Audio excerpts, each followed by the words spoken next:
കുണ്ടല ശ്രീകൃഷ്ണ കലിത ലളിത വനമാല. അതിനകത്ത് ഇഷ്ടംപോലെ ഹിന്ദു വിശ്വാസികളുണ്ട്. സംഘപരിവാറിന്റെ ആളുകൾ പച്ചക്കിത എഴുതിക്കൊണ്ടിരിക്കുന്നു, അവരെ അമ്പലത്തിൽ കയറ്റരുത്. ഇവരാരും അമ്പലത്തിൽ കയറ്റരുതെന്ന് പറയാൻ ഇവരുടെ തറവാട്ട് സ്വത്താണോ? സംഘപരിവാറുകാരന്റെ തറവാട്ട് സ്വത്താണോ ക്ഷേത്രം? അല്ലല്ലോ. ക്ഷേത്രം എല്ലാ ക്ഷേത്രവിശ്വാസികളുടേതുമാണ്. ഞാനൊരു ഈശ്വരവിശ്വാസി ആയിരിക്കുകയും എനിക്ക് ക്ഷേത്രോപാസന മാർഗ്ഗങ്ങൾ അറിയാവുന്ന ആളായിരിക്കുകയും ചെയ്യുന്നിടത്തോളം കാലം എന്നെ അവർക്ക് തടയാൻ പറ്റുമോ? അങ്ങനെ വന്നാൽ ഞാൻ നിയമപരമായിട്ട് നേരിടും.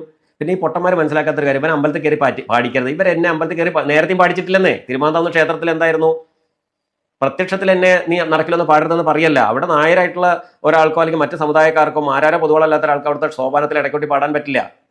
വാൽപ്പാറ ദുരന്തത്തിന്റെ നടുക്കം മനുഷ്യഹൃദയങ്ങളിൽ വേദന ഉണ്ടാക്കിയപ്പോഴും അവിടെ ജീവൻ ബാക്കിയായ ആളുകൾ ഗുരുതരാവസ്ഥയിൽ ജീവിതത്തോട് മല്ലിട്ടുകൊണ്ടിരിക്കുമ്പോഴും ചില മനുഷ്യമൃഗങ്ങൾ മരിച്ചവരുടെ മതം തിരയുകയാണ്. മരിച്ചവർക്ക് മണ്ണ് നൽകാൻ പോലും ജാതകം നോക്കുന്ന അവസ്ഥയിലേക്ക് മലയാളി അതപ്പതിച്ചോ? ഇവിടെ സൗദികൾക്കിടയിൽ നമ്മൾ സ്ഥിരമായി നേരിടുന്ന ഒരു ചോദ്യമാണ് ഇന്ദമിൻ വാൻ. അഭിമാനത്തോടു കൂടി ഞങ്ങൾ പറയും കേരള.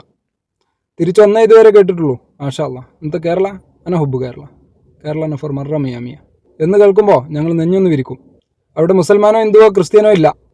അവർക്ക് മുമ്പിൽ നമ്മൾ പ്രബുദ്ധ മലയാളികളാണ്. ലോകത്തിനു മുമ്പിൽ കേരളം ഒരു മാതൃകയാണ്. ആ മലയാളി അപകടത്തിൽപ്പെട്ട നമ്മുടെ പ്രിയപ്പെട്ട അധ്യാപകരുടെ കുടുംബത്തിന്റെ കൂടെ നിൽക്കേണ്ട ഈ സമയത്തും അവർക്ക് വേണ്ടി പ്രാർത്ഥിച്ചു കൊണ്ടിരിക്കേണ്ട സമയത്തും കൃഷ്ണന് മുമ്പിൽ മന്തി വിളമ്പിയതിന് മതവികാരം വ്രണപ്പെട്ട പ്രതിഷേധത്തിലാണെങ്കിൽ നമ്മൾ മലയാളികൾക്കിടയിൽ എന്താണ് സംഭവിച്ചുകൊണ്ടിരിക്കുന്നത് എന്നത് ഒരു പുനർവിചിന്തനം ചെയ്യേണ്ട സമയം അതിക്രമിച്ചിരിക്കുന്നു. ഭഗവാൻ കൃഷ്ണന് മുമ്പിൽ മന്തി വിളമ്പിയ ആ പോസ്റ്റർ തെറ്റാണെന്ന കാര്യത്തിൽ തർക്കമില്ല.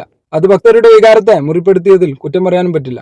പക്ഷെ അതിനു പിന്നിൽ ഒരു സമുദായത്തെ മുഴുവൻ അടച്ചാക്ഷേപിക്കാനുള്ള അജണ്ട അതാരുടേതാണെന്ന് നമ്മൾ തിരിച്ചറിയണം. അടിവരയിട്ട് പറയാം, ആ പോസ്റ്റർ ഡിസൈൻ ചെയ്തത് ആരായാലും ശുദ്ധ തമ്മാടിത്തരം തന്നെയാണ് ചെയ്തത്. കൃഷ്ണഭക്തരാരും ചിക്കൻ കഴിക്കാറില്ല എന്ന ചോദ്യം കൊണ്ട് ന്യായീകരിക്കാവതല്ല ആ തെറ്റ്.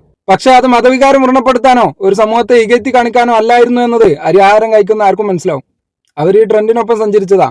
ചെറിയ ഓലപ്പടക്കം കടലാസിൽ വെച്ച് തീ കൊടുത്ത് ഓടിയിരുന്ന കാലം കഴിഞ്ഞ് ഇന്ന് പിള്ളേർ സ്റ്റീൽ പാത്രത്തിലും പെട്രോൾ പാക്കറ്റിലും വെച്ച് പടക്കം എന്ന പേരിൽ പൊട്ടിക്കുന്നത് ബോംബാണ്. അതുകൊണ്ട് എത്ര ജീവൻ പോയ വാർത്തകൾ നമ്മൾ കേട്ട്. ജീവൻ പോയാലും റീലിട്ടാൽ മതി, ട്രെൻഡ് മുഖ്യം പിക്കില്ല എന്നാണ് മുദ്രാവാക്യം.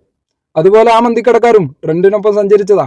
ആ പോസ്റ്റർ കണ്ട് വിഷുവിന് കൂടുതൽ മന്തി ഓർഡർ ചെയ്യണം എന്നേ അവർ വിചാരിച്ചുള്ളൂ. പക്ഷെ അവരുടെ കടയുടെ പേര് മെഹർ എന്നായിപ്പോയി. കട നടത്തുന്നത് മുസ്ലിം സമുദായത്തിൽപ്പെട്ടവരായിപ്പോയി. അതുകൊണ്ടാണ് വിഷുവിന് കത്തിയ പടക്കത്തേക്കാൾ ഭംഗിയായി ഇത് കത്താനുള്ള പ്രധാന കാരണം. പോസ്റ്റർ ഉണ്ടാക്കിയവൻ ഇത്ര വർഗീയമായി ഇത് ചിത്രീകരിക്കപ്പെടുമെന്ന് സ്വപ്നത്തിൽ വിചാരിച്ചിട്ടുണ്ടാവില്ല. പറ്റിപ്പോയ തെറ്റിന് അവർ വ്യക്തമായ മാപ്പും പറഞ്ഞു.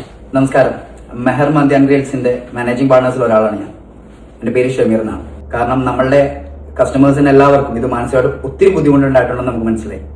നമ്മളിത് ആരെയും വേദനിപ്പിക്കാനോ ഒന്നിനും വേണ്ടിയല്ല. ഇതുകൊണ്ട് മാനസികമായിട്ട് ബുദ്ധിമുട്ടുണ്ടായിട്ടുള്ള എല്ലാ ആൾക്കാർക്കും ഇത് നമ്മളൊരു മതപരമായോ ഒന്നുമല്ല കാണുന്നത്. കാരണം നമ്മൾ എല്ലാ മതങ്ങളെയും എല്ലാ ആചാരങ്ങളെയും നമ്മൾ ഒത്തിരി അധികം റെസ്പെക്ട് ചെയ്യുന്ന ആൾക്കാർ തന്നെയാണ്. കാരണം നമ്മൾ താമസിക്കുന്ന കേരളത്തിലാണ്. കാരണം ഇതൊരു മതപരമായി ഒരു ദൈവത്തെ അവഹേളിച്ചു എന്നുള്ള രീതിയിലാണ് വരുന്നത്. പക്ഷെ നമ്മൾ നീതിപരമായി ചെയ്തുകൊണ്ടിരിക്കുന്ന കാര്യങ്ങളിൽ ഇങ്ങനെ ഒരു സംഭവം നമ്മൾ പ്രതീക്ഷിക്കാതെ തന്നെ ഉണ്ടായതിൽ ഈ ഒരു മാനേജ്മെന്റിന്റെ പേരിൽ ഒത്തിരി ഒത്തിരി ഒത്തിരി ഒത്തിരി താഴ്ന്ന ലെവലിൽ എല്ലാവരോടും മാപ്പ് ചോദിക്കുന്നു. ഈ ഒരു മാനേജ്മെന്റിന്റെ പേരിൽ ഒത്തിരി ഒത്തിരി ഒത്തിരി ഒത്തിരി താഴ്ന്ന ലെവലിൽ എല്ലാവരോടും മാപ്പ് ചോദിക്കുന്നു. ഇതിന്റെ പ്രശ്നങ്ങൾ എന്തായാലും അത് എത്രയും പെട്ടെന്ന് എല്ലാവരും പൊരുത്തപ്പെട്ട് തന്ന് വീണ്ടും നിങ്ങളുടെ സഹകരണങ്ങൾ ഞങ്ങൾക്ക് ഉണ്ടാകണമെന്ന് ഒത്തിരി ആഗ്രഹിക്കുന്നുണ്ട്. ഈ പ്രശ്നങ്ങളെല്ലാം എത്രയും പെട്ടെന്ന് സോൾവ് ആകാൻ എല്ലാവരും കഴിയുന്ന രീതിയിൽ പ്രാർത്ഥിക്കുക. കാര്യങ്ങളെല്ലാം ഒന്ന് സോൾവ് ചെയ്ത് തരാം. ആ പറഞ്ഞ മാപ്പിൽ കൃഷ്ണ ഭഗവാൻ ക്ഷമിച്ചിട്ടുണ്ട്. തെറ്റും കുറ്റും മനുഷ്യ സഹജവും ക്ഷമിക്കുകയും പൊറുക്കുകയും ദൈവികവുമാണെന്നാണല്ലോ. മനുഷ്യനൊരു തെറ്റ് പറ്റിയിട്ട് ക്ഷമ ചോദിക്കുമ്പോൾ പൊറുക്കപ്പെടാത്ത ദൈവമുണ്ടോ? എന്നിട്ടും എന്തിനാണ് ഇവിടെ പ്രതിഷേധം ഇരുമ്പുന്നത് എന്ന ചോദ്യത്തിന് ഒറ്റ ഉത്തരമേ ഉള്ളൂ. കൃഷ്ണ ഭഗവാൻ ക്ഷമിച്ചാലും RSSന്റെ ചെന്നായ്ക്കൾക്ക് ക്ഷമിക്കാൻ പറ്റില്ല. കേരളത്തിന്റെ ഐക്യം തകർക്കാൻ വീണ് കിട്ടുന്ന ഒരു അവസരവും അവർ മുതലെടുക്കാതിരിക്കില്ല എന്നത് നമ്മൾ തിരിച്ചറിയണം.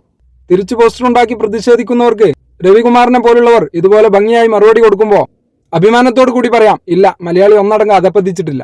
നമ്മൾ തിരിച്ചറിയേണ്ടതും മാറ്റി നിർത്തേണ്ടതും ഇവരെ പോലുള്ള ചുരുക്കം ചില മനുഷ്യമൃഗങ്ങളെ മാത്രമാണ്. ഒരു ശശികലയോ ഒരു PC ജോർജോ ഒരു സുരേന്ദ്രനോ ചത്ത് മലച്ചാലൊന്നും ഈ രോഗം പൂർണ്ണമായി മാറില്ല. ഇതൊരു പകർച്ചവ്യാധിയായി തലമുറകളിലേക്ക് വ്യാപിച്ചുകൊണ്ടിരിക്കുമ്പോൾ എന്റെ പ്രിയപ്പെട്ട യുവതലമുറയോട് ഒന്നേ പറയാനുള്ളൂ. BJPയുടെ വളർച്ച കാരണം കയ്യാലപ്പുറത്തിരിക്കുന്ന തേങ്ങയുടെ അവസ്ഥയാണ് കേരളത്തിന്. അതുകൊണ്ട് എന്റെ പൊന്നുമക്കളെ, നിങ്ങളുടെ വാക്കുകൊണ്ടോ നോട്ടം കൊണ്ടോ പോലും മതവിദ്വേഷത്തിന്റെ വിത്തുകൾക്ക് അറിയാതെ പോലും വളമാകരുത്. രാഷ്ട്രീയ ലാഭത്തിനു വേണ്ടി വിദ്വേഷം പടർത്തുന്നവർക്ക് ഈ നാടിനെ വിട്ടുകൊടുക്കരുത്.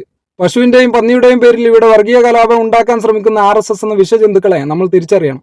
നമ്മുടെ വരും തലമുറയ്ക്ക് സമാധാനത്തോടു കൂടി ഈ മണ്ണിൽ ജീവിക്കാൻ, കേരളത്തിന്റെ മതസൗഹാർദ്ദം നിലനിർത്താൻ മതമേതായാലും മനുഷ്യൻ നന്നായാൽ മതി എന്ന ആശയം മുറുകെ പിടിച്ച് ജീവിക്കാൻ ഇന്ന് നമ്മൾ ബലി നൽകേണ്ടത് സ്വന്തത്തെ തന്നെയാണ്. ശുഭദിനം. ശ്രീകൃഷ്ണന്റെ ചിത്രം വന്നതിൽ ഉടമ അറസ്റ്റിൽ. ചെയ്ത ചെറ്റത്തര അല്ലാന്ന് പറയുന്നില്ല എന്ന് വെച്ച് എല്ലാവരും കൂടി ഒരു ചങ്ങായിനെ കയറി ഇങ്ങനെ ആക്രമിക്കുന്നത് ശരിയല്ല. വർഗീയത ഉണ്ടാക്കാനാണെങ്കിൽ ഓനോന്റെ സ്വന്തം സ്ഥാപനത്തിന്റെ പേരിൽ കൃഷ്ണന് മന്തി കൊടുക്കേണ്ട ആവശ്യമൊന്നുമില്ല. മനുഷ്യന്മാരല്ലേ, തെറ്റെല്ലാം പറ്റും. ഓനൊരു തെറ്റ് പറ്റിപ്പോയി അതോൻ ഏറ്റു പറഞ്ഞു. അന്നേരം എന്താക്കണം, സമൂഹം എന്താക്കണം, ഓനോട് ക്ഷമിച്ചു കൊടുക്കുക.